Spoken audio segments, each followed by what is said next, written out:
Jean Miro was born in Barcelona, but like his fellow Catalan Pablo Picasso, felt the magnetic pull of Paris, the world capital of art from the end of the 19th century until the end of World War II.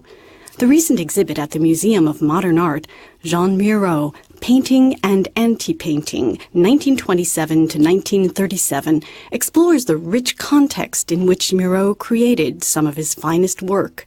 In only 10 years, he created 12 series of works. Canape tours the show and finds pieces from all the series on display.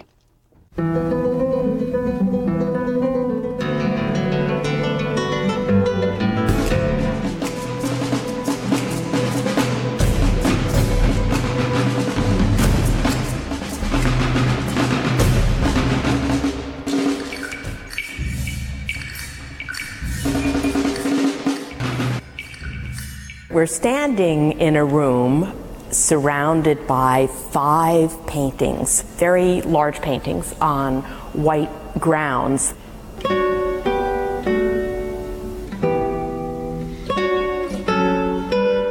I'm standing in front of one of the most abstract and beautiful of the group, one that Miro made in 1930, right at the height when he was sort of saying, I want to destroy painting. I have nothing but contempt for painting. I intend to, eliminate everything that exists in painting. And then to look at what he made, these paintings are directly coincident with that moment. For Miro, in a certain sense, painting at this point was profoundly linked to a tradition of image making, and that iconoclasm in a very literal way. You see him crossing images out, right? Making these deliberately bloated lines, using acidic colors, trying to make works that are sort of willfully ugly, that go against any sort of notions of idealized beauty or unified form.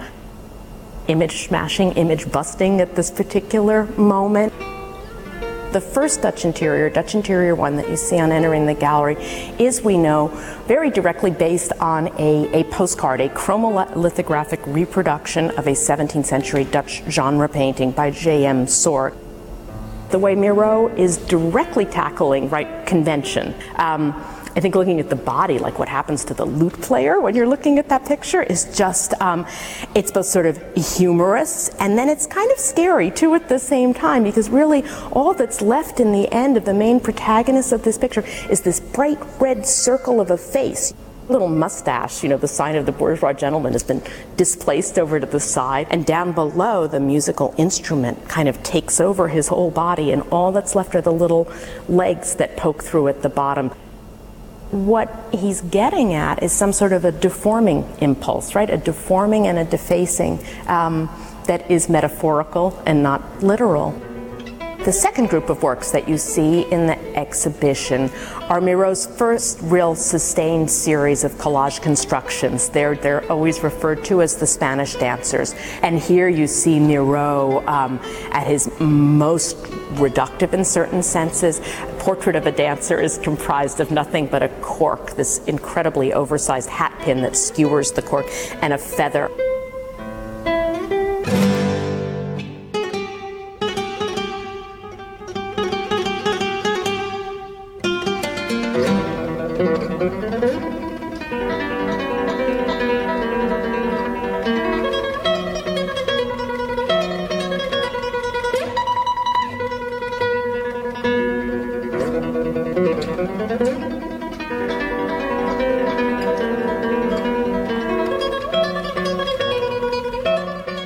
The Savage pastels, he is creating these sort of pneumatic, wildly grotesque, figures with leering faces and inflated genitalia in these colors that art history has never seen, in a way that is proportional to the shock of the times.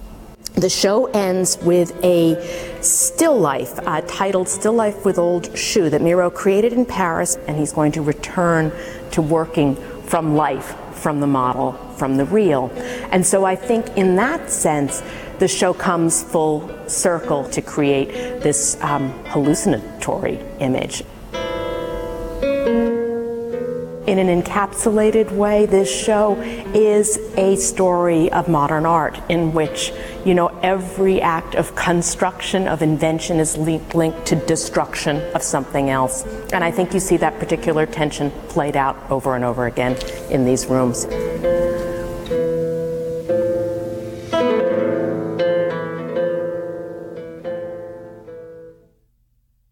Every May, the movie world camps on the Riviera at the chic Cannes Film Festival.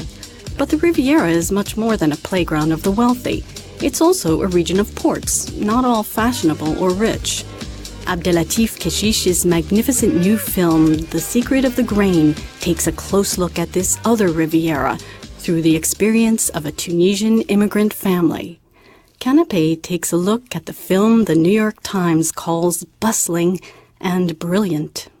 On ignore complètement toute une partie de la population dans le paysage audiovisuel français et je trouvais ça dommage. Et il y a toute une classe sociale en France qui n'est pas représentée à l'image, qui n'existe pratiquement pas à l'image et donc qui n'existe pas dans l'imaginaire aussi du spectateur moyen.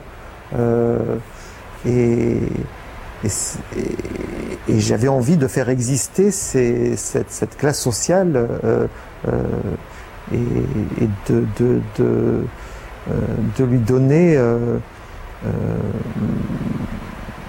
cette possibilité de romance, de raconter une histoire, juste comme ça, le plaisir de raconter une histoire avec des personnages qui existent, mais qui ne sont pas vus. Et donc, c'était même peut-être le point de départ. Ça fait 35 ans que je travaille, entre la mer et le chantier. Et alors, t'es plus rentable. T'es fatigué et tu nous fatigues. Non mais attends, c'est honteux. Mais c'est comme ça, regarde, il y a 2 fois moins de bateaux qu'il y a 10 ans. Donc forcément, il y a moins de boulot. Fais bisous au pépé. Puis un jour, il n'y aura plus de bateaux de pêche, il n'y aura plus de chantier, et puis il n'y aura que des touristes. Oh mon père, t'es là. Bon appétit la famille. Merci. On sent que c'est fait avec amour. Hein. J'ai laissé aussi une assiette pour votre père cet après-midi, vous allez les garçons. Moi je vais la criade. Papa, c'est un bravo, maman. Il mérite bien plus que ça. Hein. Il a trimé 35 ans pour sa famille. Écoutez tous, ou bien vous arrêtez vos micmacs, ou bien je sors les dossiers tout de suite. Qu'est-ce qui t'arrive? T'es jeune, tu aimes la vie, la liberté. Moi, j'ai rien fait, j'ai rien laissé, ni pour toi, ni pour mes enfants. Pourquoi tu dis des trucs pareils? Je sais pas comment tu fais pour continuer à vivre ici, hein, dans ce taudis. Tu devrais rentrer au bled. Au bled, il y a tout ce que tu veux. Là, le soleil, là, tes amis d'enfance. Franchement, ils sont trop durs, tes fils, hein. Ils veulent te jeter comme une merde, hein. Tu es chez toi, ici. Et nous, on est ta famille, non? Franchement, moi, t'es comme mon père, la vérité. T'es pas au courant que Slimane va ouvrir un restaurant sur un vieux bateau? Aidez-lui qu'on l'aide, c'est un ami. Vous avez déjà tenu un restaurant? Non, madame. Vous l'avez, le prêt? Vous l'avez pas? Et pour les frais de fonctionnement? De toute façon, pour eux, du moment que c'est pas une mosquée... C'est monsieur Béchi. Allez, Inch'Allah, alors, comme on dit. Hein. Le jour qui est peut-être le plus important de sa vie, toi, tu te laisses tomber comme un chien. Mais qu'est-ce qu'il y a? On dirait que tu as honte ou que tu as quelque chose à te reprocher? Mais il s'en fout que je vienne pas. Il s'en fout pas. Il m'a demandé tout à l'heure si tu allais venir, miskin. Putain, mais arrête de croire que tu es le centre du monde, toi. Les gens, ils pensent pas qu'à toi toute la journée. Tu crois quoi? Bah si, c'est pareil. Toi ou moi, c'est pareil. Tu sais pourquoi il fait tout ça, lui? C'est pour toi, pour ses enfants. C'est pas pour lui-même, hein.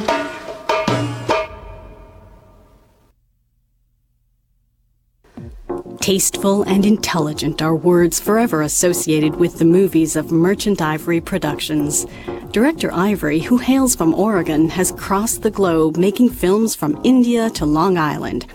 In late 2007, the French Institute Alliance Française in New York offered him a Lifetime Achievement Award, recognizing his many films set in France.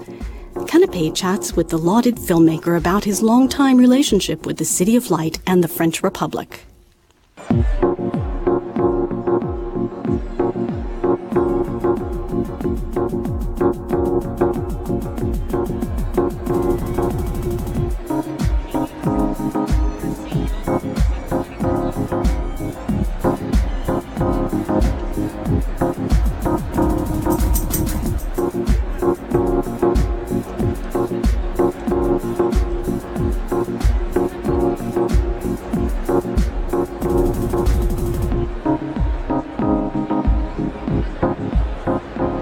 I lived right next door to an art house.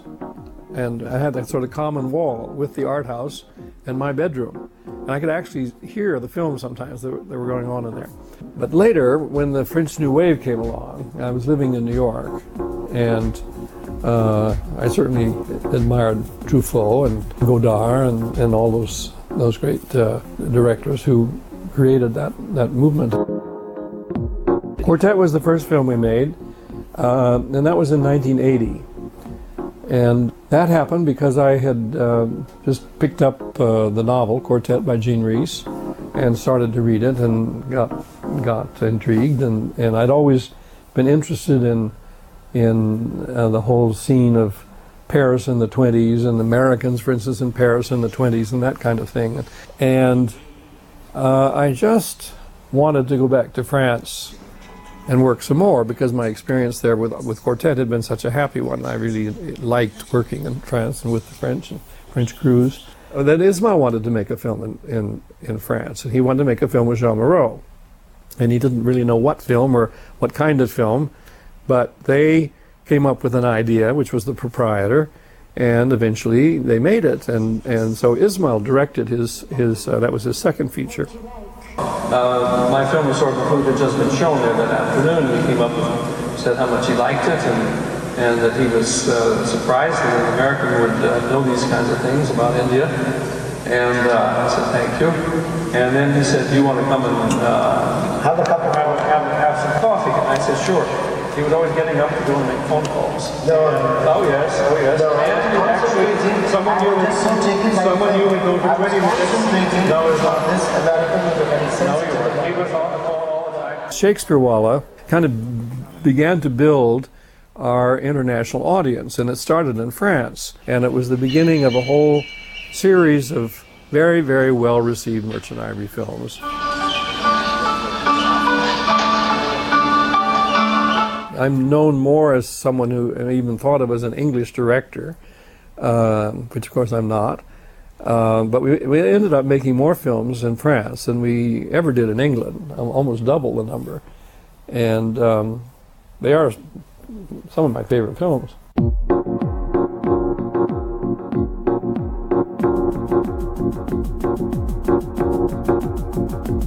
I was really touched that the Alliance Française would give me that, and I really it meant a lot to me, and the reason that they gave it to me was for the kind of cultural interaction between France and the United States, which I had never ever really thought of before. And you don't think of yourself as any kind of cultural ambassador, but it's nice when really the people of the country where you've been spending a lot of time and working in, it's nice when they regard you as that and want to single you out and thank you and give you an award and all that kind of thing. It was a tremendous party, I thought. It was smashing.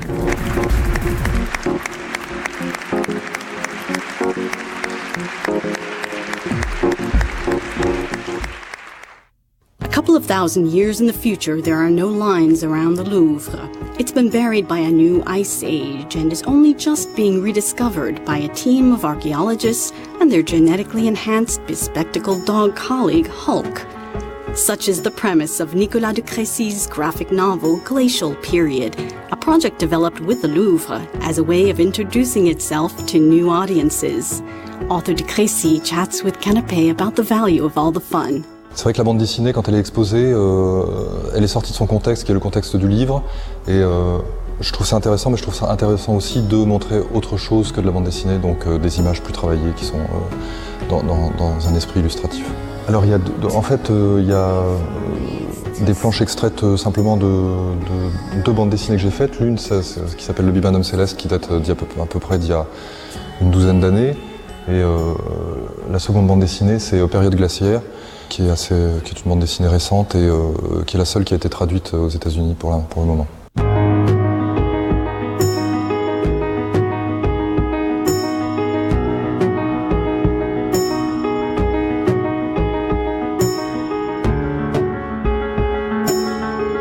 ce livre est assez spécial, c'est une commande qui m'a été passée par le Louvre, par les éditions du Louvre.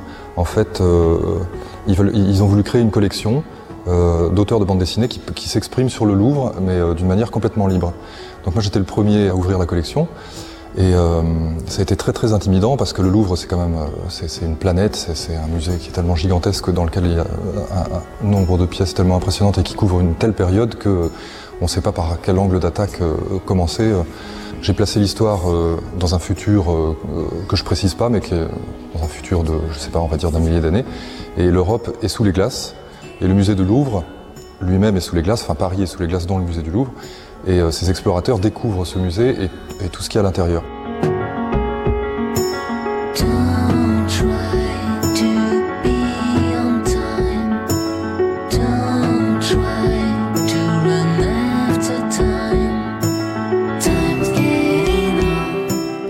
Et donc ils vont essayer de savoir de quoi il s'agit.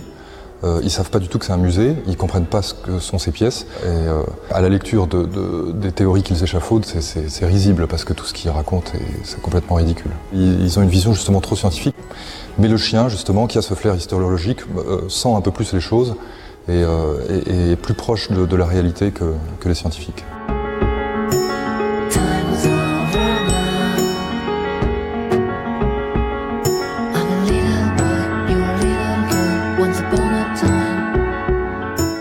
Ensuite, bon, il va y avoir toute une histoire parce qu'il faut... le bâtiment petit à petit s'effondre. Il y a eu 2 étapes, c'est-à-dire toutes les visites que j'ai faites et que j'ai eu la chance de pouvoir faire le mardi quand le musée est fermé, s'il n'y a pas de public. Donc j'ai pu me promener dans le Louvre vide et ça c'était une expérience qui était vraiment intéressante. Donc j'allais au Louvre, je revenais, effectivement je travaillais comme tout le monde, hein, à des horaires traditionnels, 9h du matin, 7h du soir. Et ensuite, j'avais besoin de revenir au Louvre quand il me manquait des détails, quand j'avais besoin de mettre en scène certaines pièces dont je ne me souvenais plus de où elles étaient. Donc c'était un petit peu compliqué, c'était surtout beaucoup de marche à pied. Il y a une histoire, il y a des choses qu'on peut savoir et approfondir, et puis il y a ce qu'on ressent par rapport à une œuvre. Et ce que quelqu'un qui ne connaît rien va ressentir par rapport à cette œuvre. Et comment il va qu'est-ce que ça va bouger en lui, qu'est-ce que ça va... Donc ça parle de ces 2 choses-là, de l'intuition et de la connaissance.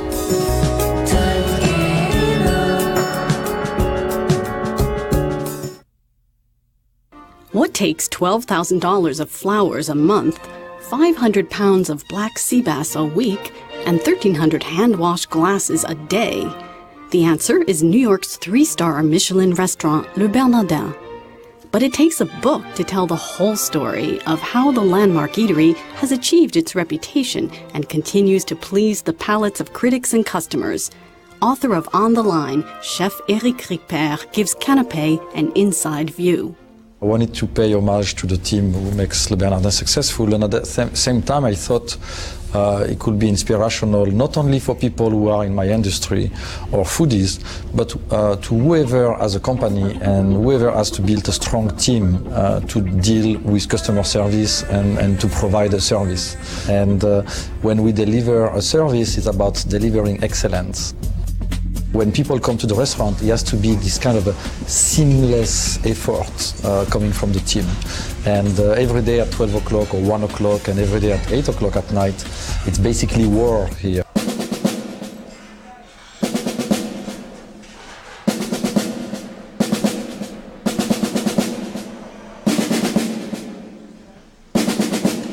We have about 130 employees, a team of knowledgeable people.